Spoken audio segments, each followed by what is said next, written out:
Pour ceux qui ne le savent pas encore, ça fait plus de 4 ans maintenant que je vis au Brésil. Donc j'ai vécu toute ma vie à Paris.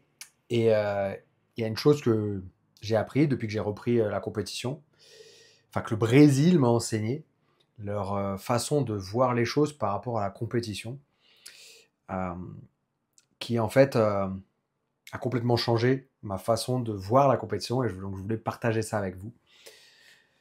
Comme vous le savez peut-être, moi j'ai commencé à faire de la compétition déjà au tennis avant.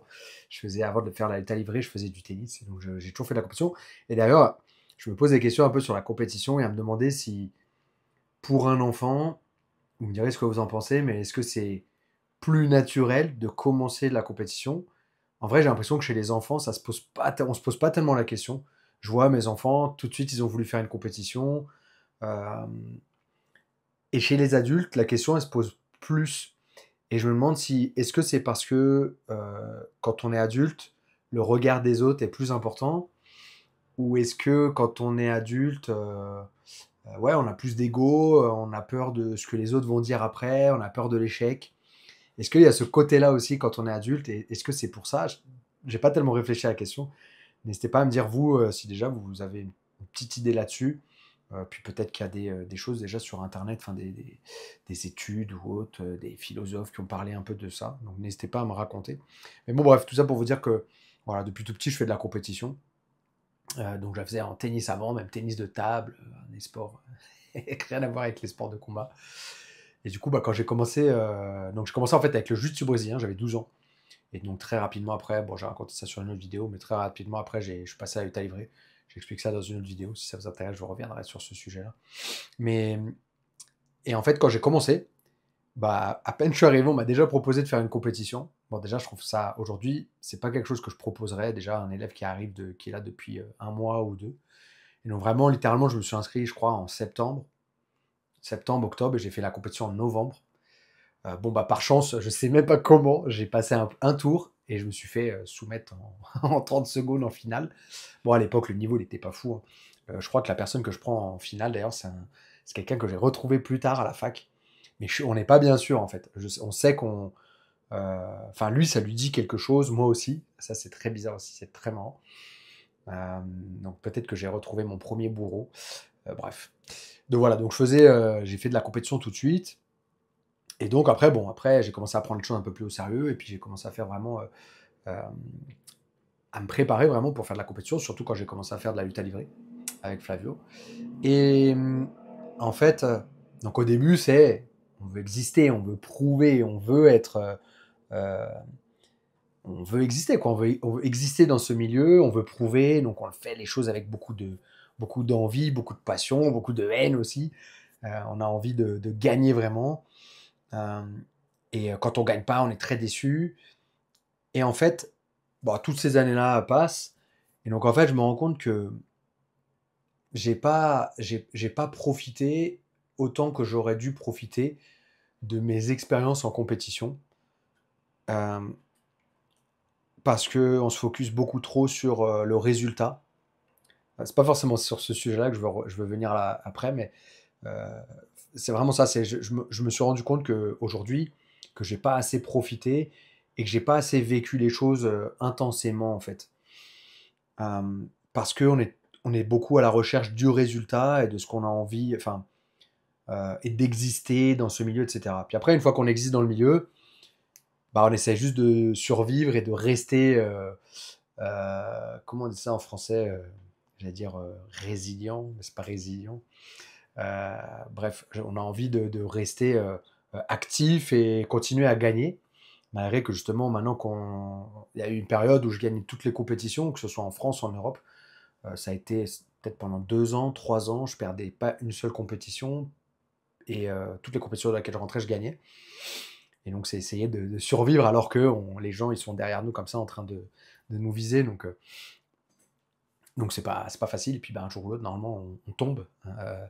C'est ce qui s'est passé. Mais quoi qu'il arrive, voilà, pendant 10 ans, je participe à la DCC. Bon, invité ou via des qualifications. Je pense que je suis le seul Européen à avoir fait ça, 6 fois, à participer 6 fois comme ça à la DCC de cette façon-là. Bon, je n'ai rien fait de spécial là-bas, j'ai gagné une fois un combat, mais bref. Mais pareil, À chaque fois, je participais à la DCC, j'étais un peu tout seul, pas vraiment de prof. Et, et en fait, je regrette un petit peu, regretter, c'est un grand mot, je regrette pas grand-chose. De toute façon, c'est ce qui fait qu'on grandit derrière, mais je me dis que derrière, en fait, si j'avais eu des bonnes personnes qui auraient pu m'aiguiller comme j'ai aujourd'hui, bah, j'aurais pu vraiment beaucoup plus profiter de cette expérience-là et peut-être même faire en sorte qu'elle soit différente. Et donc j'en viens à aujourd'hui. Donc aujourd'hui, maintenant que je suis au Brésil, j'ai repris un petit peu vraiment l'entraînement avec un professeur, vraiment une équipe qui me suit, etc. Donc c'est intéressant. Et ils n'ont pas vraiment d'attente avec moi en fait, et ils sont plus vraiment, voilà, kiffe, profite, viens, on va s'amuser, on est là pour gagner, mais on va s'amuser, vamos se divertir. C'est l'une des premières choses que Melky Galvo il m'a dit. Et pour tout vous dire aussi, c'est la première fois que donc, j'ai refait une compétition.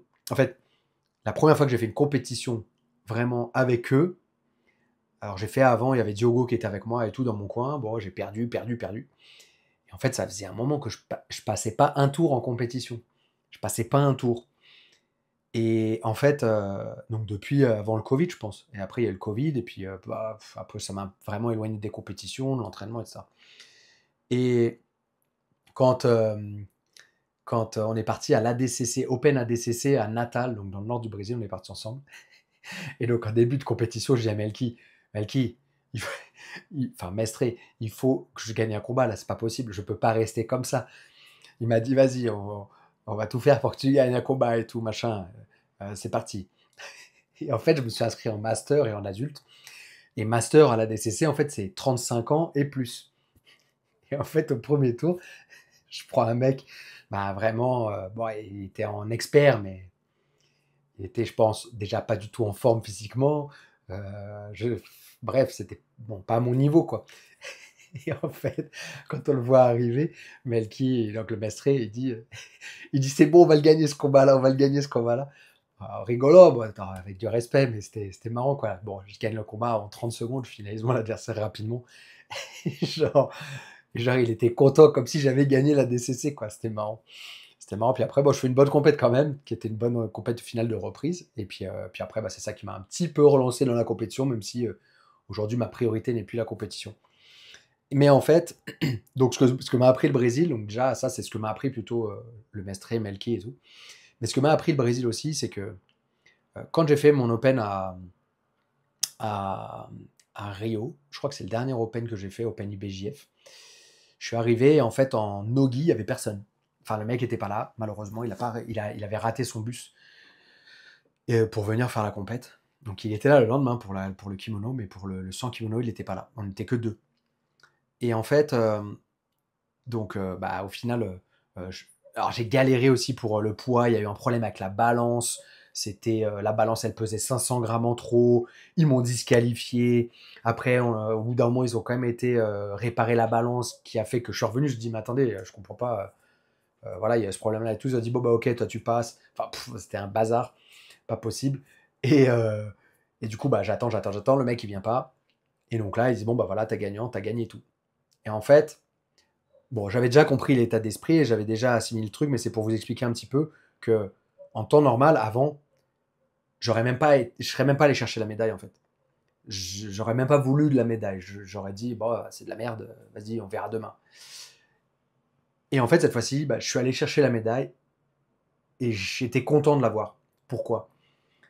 Parce que, en fait, pour les Brésiliens, c'est déjà une victoire en soi, en fait, d'être sur l'événement.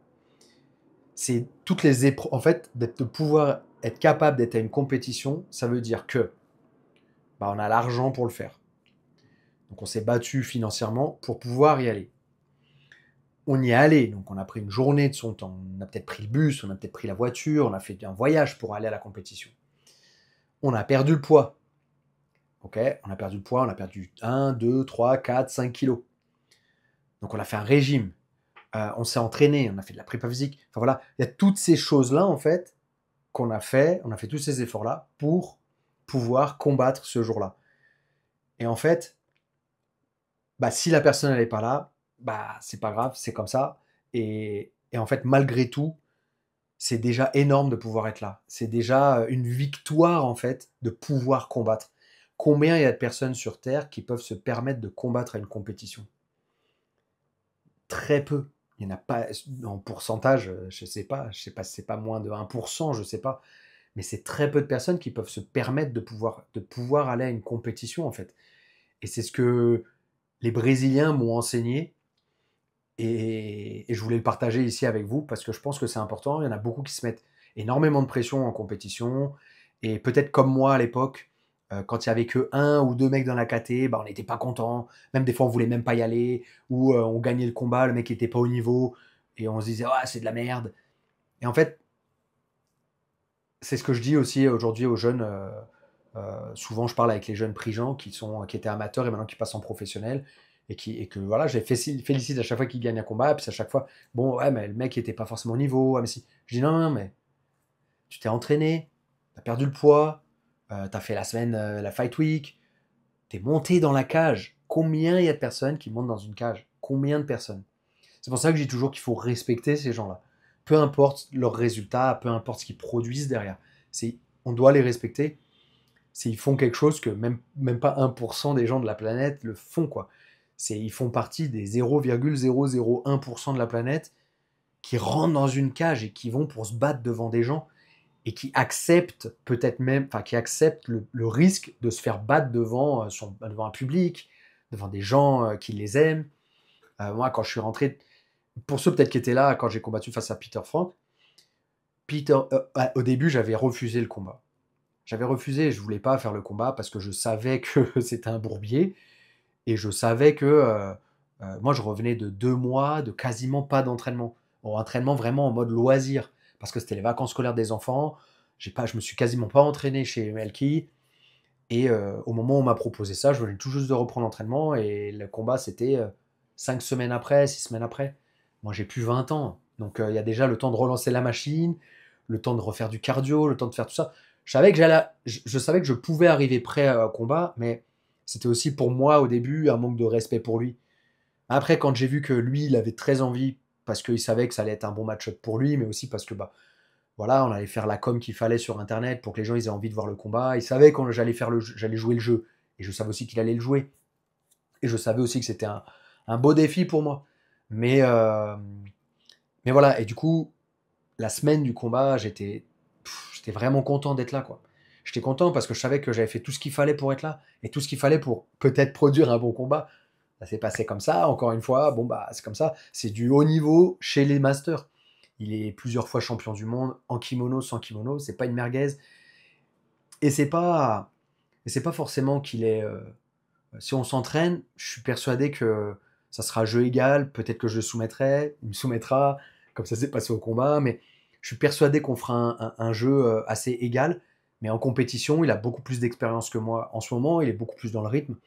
Et donc c'était, voilà, il m'a battu et etc. Mais j'étais trop heureux d'être là. Et même pour tout vous dire, j'étais tellement heureux que avant d'aller sur l'événement, je pleurais dans la chambre.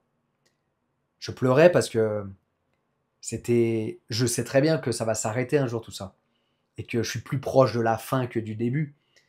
Et je savais aussi que j'allais kiffer parce qu'il y allait avoir du monde qui allait être là. Pour moi aussi, contre moi, il y en avait plein qui étaient contre moi, forcément, mais tranquille, c'est pas grave, ça fait partie du jeu. Mais je savais qu'il y avait des gens qui m'aimaient ou qui m'aiment et qui allaient être là. Et ça, c'était le plus important pour moi. Et franchement, j'ai perdu le combat, mais j'ai vraiment gagné, quoi. Enfin, pour moi, j'ai gagné parce que ce que j'ai vécu, les émotions, etc., franchement, il n'y a pas de prix pour ça. Et je sais qu'il y a trop peu de personnes sur cette planète qui pourront vivre des choses comme ça. Euh, donc, juste pour vous dire, faites de la compétition. Et quand vous faites de la compétition, faites tout, faites tout pour pouvoir gagner cette compétition. Donc, faites tout pour arriver et être capable de faire une belle performance. Donnez tout. Une fois que vous êtes à la compétition, les dés sont lancés, et puis bah voilà, il faut juste bien se concentrer, maîtriser ses émotions, et aller essayer quand on monte sur le tapis, bah, donner le meilleur de soi. Ça n'a pas marché. Demain, c'est la même chose, hein. On retourne au travail, on retourne à l'entraînement, la famille, elle est là. C'est la même chose. Donc, juste noter les erreurs, travailler les erreurs, s'améliorer. c'est là-dessus que vous devez vous focus quand vous allez à l'entraînement. Et toujours remercier Dieu, remercier, si vous n'êtes pas croyant, remercier l'univers, remercier qui vous voulez, remercier vous-même si vous voulez. Mais c'est une chance. C'est une chance d'être en compétition, de pouvoir faire de la compétition. Prenez ça comme tel. Et prenez ça aussi pour vous améliorer, être une meilleure personne. Et pouvoir faire en sorte que vous tiriez les meilleurs bénéfices de cette expérience-là. Et respectez toujours ceux qui font des compétitions, qui osent, qui se mettent en danger. Et pareil dans la vie, les entrepreneurs, il faut les respecter. Je pense aussi, je vais aller un peu plus loin, mais les hommes politiques, tout, on peut aimer, pas aimer, peu importe. Mais je pense qu'on ne peut pas ne pas respecter des prises de risques comme ça. Peu importe le métier, faut respecter, je pense. Après, on peut ne pas être d'accord, il n'y a aucun problème. On peut ne pas adhérer au chemin. Mais je pense qu'il faut respecter quoi, tous ceux qui prennent des risques et qui essayent qui essayent de faire en sorte d'être une meilleure personne et peut-être aussi d'inspirer d'autres personnes. Quoi. Voilà. Merci à tous, j'espère que vous avez bien aimé cette vidéo et on se voit dans la prochaine. Ossa!